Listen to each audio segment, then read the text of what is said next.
Hi guys, it's Carissa here from Before You Renovate.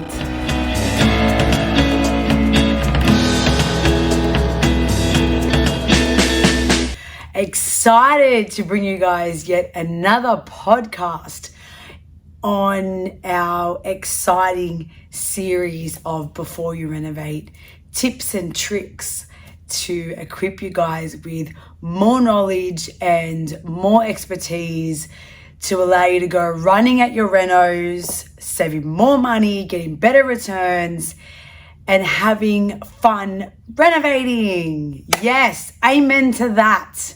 Let's get rid of those days of stressing about our renos, wondering which trades are coming when, who's coming, are they sticking to the plan, what variation are we going to have, is this even going to happen?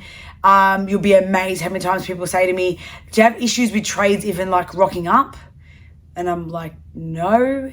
And they're like, oh, we're struggling to even get a trade to come quote. So how do we eliminate that? How do we work more efficiently at getting a better reno at the right time that's going to add the right amount of value to our property to get a better return to further build our wealth, to further build our future, which is why we're doing it, right? A lot of you may do it as a dream home, but even so, why do we actually renovate? I want you to think about that. Why are you choosing to renovate? Why is renovating a process you're thinking about that's allowed you to even want to watch this podcast? What is it?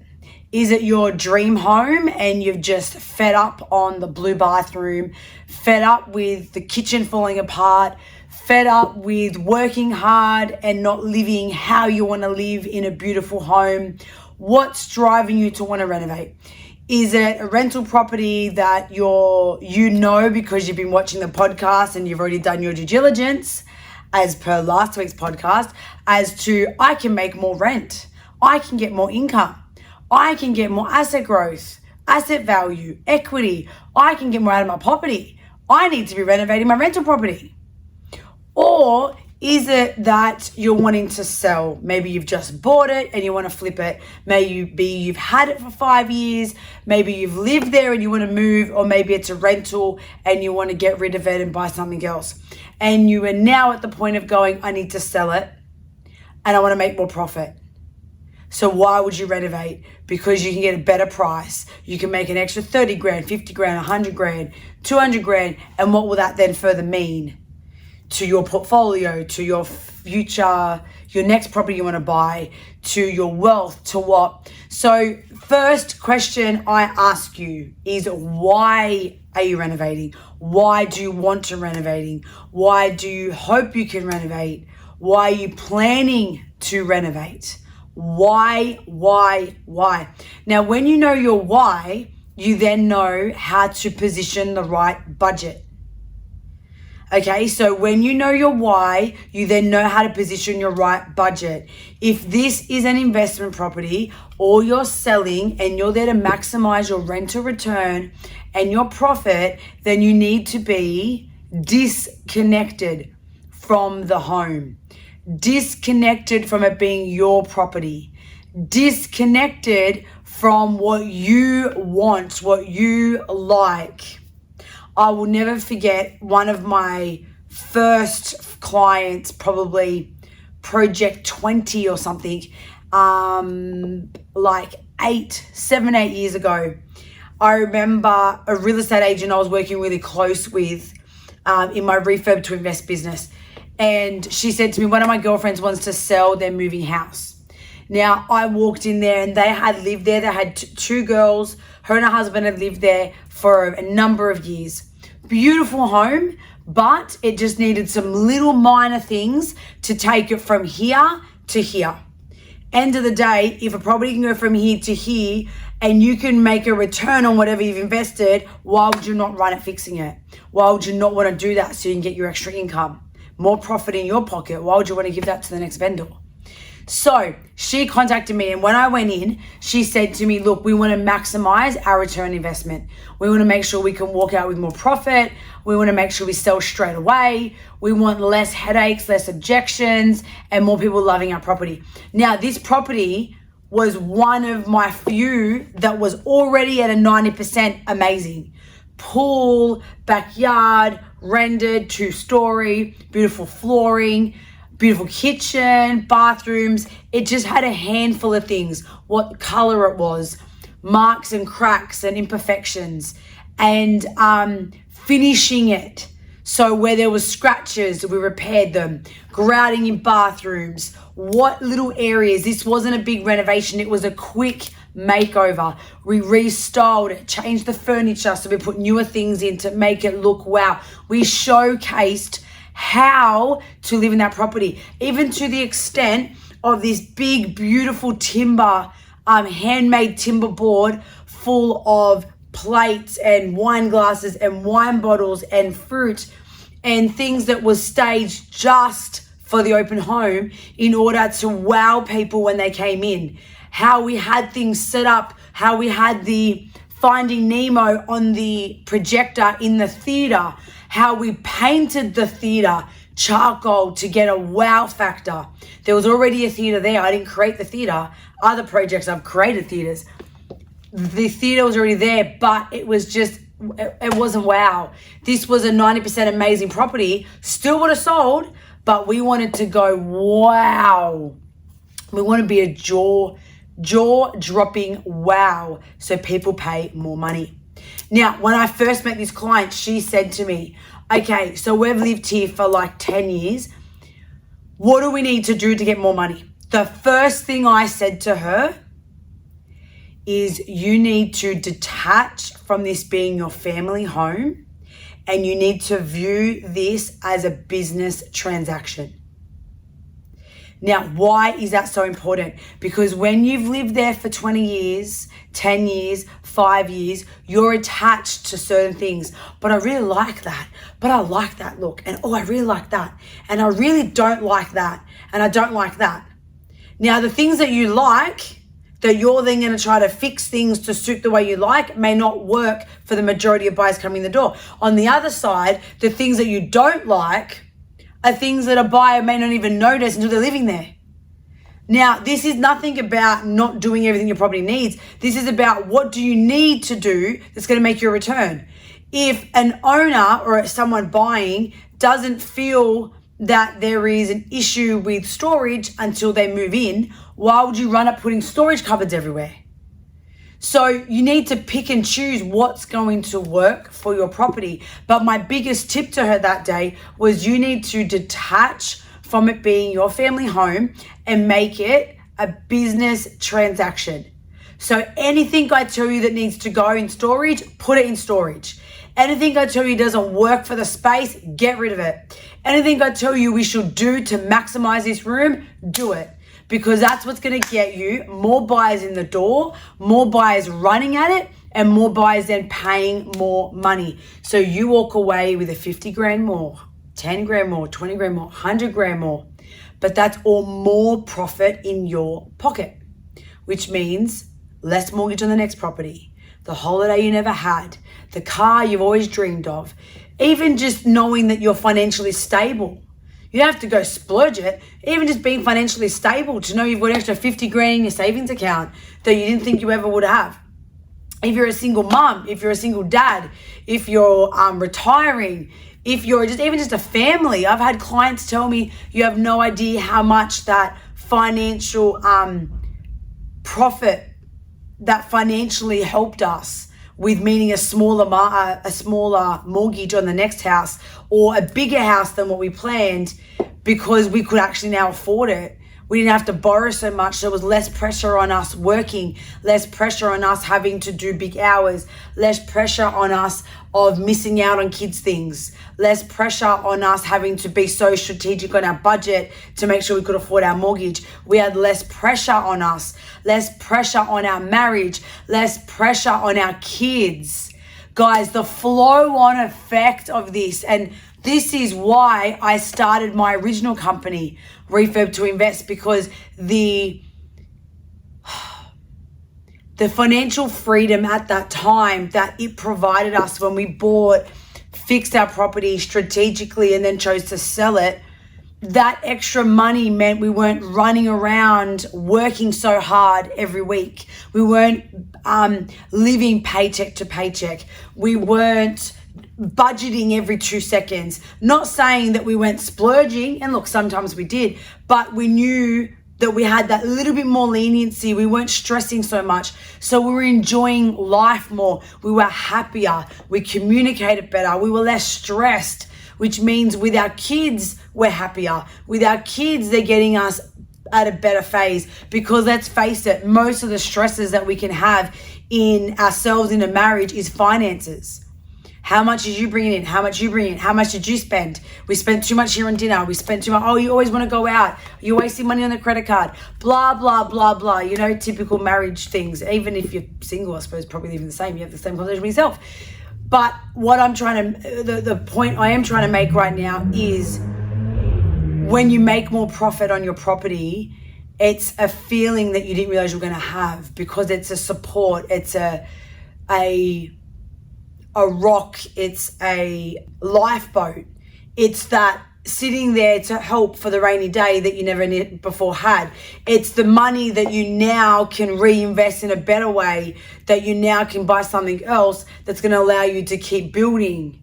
So you keep getting more out of property, more than just working 9 to 5, more than just running your company, more than just working a job. So recapping. What is the reason you're renovating? Why are you doing it? What benefit is it bringing you? What benefit is it bringing your life? What benefit is it bringing your property that's going to result in you getting more money, that's going to result in you changing your life? That's what I'm talking about. That's going to result in you spending less money. So instead of thinking you couldn't get the bathroom and the kitchen in on that amount you saved, all of a sudden you were like, oh my God, we got the bathroom, the kitchen, and we got the flooring and the painting done, because we saved money listening to what Chris is trying to teach us. So I really want you to focus, even if this is your dream home and you decide, I want to fix things up on our dream home. I want to make it beautiful. We've lived here for 20 years. All we ever do is work. We've saved up money. How can we best spend that to get the most out of it? So what is your goal? Why are you renovating? What does it mean to you to renovate? There's always a meaning. No one throws money for no reason. Why are you doing it? What is the purpose? What are you trying to achieve? So you can set the right budget. Be detached from your property. Even if you're living there, be detached. And make it, it's got to be a project. It's got to be a plan. It's got to be mapped out. Nothing is ever just go do it and it will work. No. I tell you what, guys, I invested into this office. We did a full fit out here. This is actually our Refurb to Invest headquarters that I bring before you renovate in here to use as well. But this place was a dump when I moved in here, an absolute dump. We did everything from painting to flooring to putting up all this glass doors to create the 2 meeting rooms. And I fully furnished it, did feature walls, brand new kitchen. Now, I do this for a living. I'll tell you, do you know how many mistakes I still made because I didn't plan it right? I thought, oh, I know, I can just skip planning that, skip drawing that, skip checking off that, and I'll be right. I ordered the wrong size fridge. Didn't fit. I had to get the fridge sent back and order another fridge. Mind you, we need to work from here. So we're out of a fridge for a little while. We had the fridge sitting inside just the kitchen without being in a spot. Annoying. Couldn't function with that kitchen properly. Mind you, we're a second level, so we had to come upstairs. Annoying. Wasting my money. So again, no matter even how much you think you know how to renovate, plan, budget, know why, know your reason, your purpose, so you don't also overspend. I got carried away in some areas that I'm like, I probably could have saved a lot more money if I'd mapped it. Now, I should have mapped it because that's what I do every day.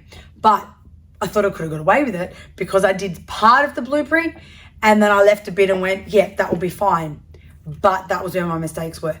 So no matter how experienced you even are, map, plan, budget, know your reason, know your purpose, know what you're trying to get out of it, and stay detached. It's a project. Purely a project. So have all the right documentation, have all your vision boards, plan where you want to go, and maximize it so you can get the most out of it. The most out of it. All right? The best way I'll recommend you do this is get a pen and paper and mind map it. The way I love doing it is even getting the whiteboard. I love getting my little whiteboard, which I've got somewhere here full of notes, getting my little whiteboard, and I map what is important to me. Bam, bam, bam, bam. I want to make more money. I want to be able to buy another property. I want to be able to get a better tenant so there's less worry I have of them paying the rent. I want to be able to minimize my maintenance. I want to get more tax benefits. I want to offset that so I can keep building that portfolio that I want that's going to give me more financial freedom. I want to actually make an extra 50K when I sell that so I can go on that holiday I've been dying to go to in Europe. Map out what you want to do and then map out what the problems are. So right now, these are the problems. There's a lack of storage. The kitchen is quite run down, and we talked about a lot of this last week as well. So let's go a step further. Map out what are the problems. This is run down. This is falling apart. This isn't functioning properly. This is quite old looking. This is still really neat, but it's just ugly. Okay, let's plan. Let's know what everything is, but stay detached. You need to let go, be arm's length away from feeling like, oh my God, I can't say that because it's my property. Yeah, you can. It's a house. It's bricks and mortar. How are you going to make that an investment and get more out of that investment? That's what we want to do. Every dollar counts. Every dollar from what you're investing into it through to every dollar in that return counts. So what you're putting in as to what you're doing, how you're doing it, and what your intention is compared to how it's then looking as to how much more you can get from it is important. So sometimes people think, oh, I'm just going to do this part only, but then they're not getting the full amount from it. So you've spent 10 grand, but you've only actually got 20 grand out of it. But then if you actually spent 30 grand, you would have pulled 60 grand out of it. So it's not just about what you're putting in, it's about what can you get out of it too. You've got to look at both sides. So I can't wait till we launch our workshops because I'm giving you guys as much info as I can to sort of equip you. But when you want to go, I need more information. How do I do this? What do I do exactly? What do I map? How do I break it down? What do I need to look for? How do I work out my budget? How do I know exactly what I should or shouldn't do and where my problem areas are? And then if I find out, like if I determine that my kitchen is run down, how do I work out where I facelift it or renovate it? Which one do I do? How do I know? And this is why I'm bringing you guys these podcasts and why I'm bringing you the workshops, because I don't want people not doing the best renovation they could when you're spending money. We work hard for our money. So if we're wasting 10 grand because it's been put in the wrong area, in the wrong way, I want to save you from doing that mistake. I want to save you from the amount of mistakes I've made all over the years doing 250 plus projects. I want you to get more for your money, save more from your money, return more from your money, have a better experience, better results with trades, more fun, better journey in renovating, that it makes you want to do it again and again and again and again and again. And guys, please like, share, comment, tell me what you think of these so I know that you guys are getting value. I'm only sharing what I love listening to and what I wish someone told me years and years and years and years ago that would have helped me get into property sooner and would have helped me do more for my properties. So I've taken 10 years of property experience, and every time I do a podcast, I think, what's another message I can share that's going to help the next person to get better from their reno and not have another story of Trey did this, left with we're not finishing the work. I've spent money. I can't get my money back. I'm going to fair trading. The thing wasn't done how I thought. I've got an issue.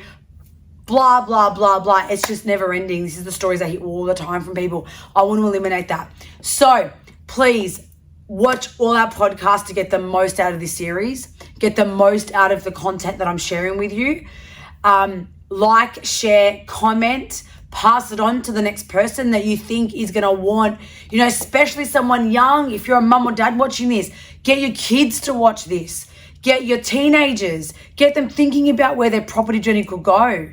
I bought my first house, what was I? When I was 23. I was running business when I was 16. My dad was very business driven, so I just gravitated to what he did. I've only really ever worked for someone for maybe a year or two of my life. And I did a year with one company and I left. I did another year with someone else while I was studying, and I did a couple of years with another company. This all overlapped, but it was kind of felt like it was myself because I had my flexibility of what I wanted to do. So I learned so much, and I got to a point where I just wanted to go do on my own. So you can give your kids so much knowledge, especially with the way property is going. I start to think what's going to be like for my kids when they're even teenagers, even 21, because prices have gone so crazy since when I first bought my first property. So if you're watching this and this is something that your teenage daughter or son can watch, share so they can possibly get some insight that might make them motivated to work differently, work harder, save their money better. And that way they can get to a point where in their 20s, they can be already buying a property and doing this strategy. So guys, thank you so much for putting time to listen to this and to watch this. Would love your feedback. Would love any other details or any other content you want me to post. There is so much I've got coming. Next week, I'm going to share a bit more about rental properties and when is the best time to actually renovate. There's a big gap there, and especially with a few clients this week I've spoken to, I want to make sure I give you guys some tools on how to work out when is the best time so you get a return on your investment property. So guys, stay tuned. So much more coming, and I thank you so much for taking time to do this. Happy renovating, happy learning, and I will see you guys again next week. Good night.